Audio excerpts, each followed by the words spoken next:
बहुत समय पहले की बात है। एक घने जंगल में एक शेर रहता था। शेर को जंगल का राजा माना जाता था। उसकी दहाड़ इतनी तेज थी कि मीलों दूर तक सुनी जाती थी। सभी जानवर उससे डरते थे।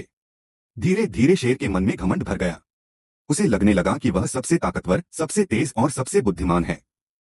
एक दिन शेर नदी किनारे गया। वहां एक छोटा हिरन पानी पी रहा था। शेर जोर से हंसकर बोला, तुम कितने कमजोर हो। मैं जंगल का राजा हूं, मुझसे बड़ा कोई नहीं। हिरन ने सिर झुका लिया और चुपचाप वहां से चला गया। कुछ दिन बाद शेर ने एक बूढ़े कछुए को देखा। उसने मजाक उड़ाते हुए कहा, अरे कछुए, तुम इतने धीरे धीरे चलते हो, तुम्हारी तो जिंदगी ही बेकार है। कछुआ शांति से बोला, राजा साहब, ताकत और गति ही सब कुछ नहीं होती। धैर्य और समझ भी बड़ी ताकत है।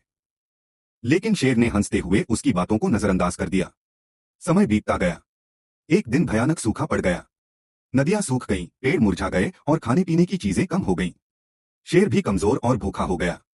एक शाम उसने एक खरगोश को पकड़ने की कोशिश की, मगर दौड़ते दौड़ते वह शिकारियों के गहरे गड्ढे में गिर पड़ा। गड्ढे को पत्तों से ढका गया था, इसलिए उसे दिखाई नहीं दिया। शेर ने जोर जोर से दहाड़कर मदद मांगी, पर जंगल के किसी भी जानवर ने उसकी सहायता नहीं की।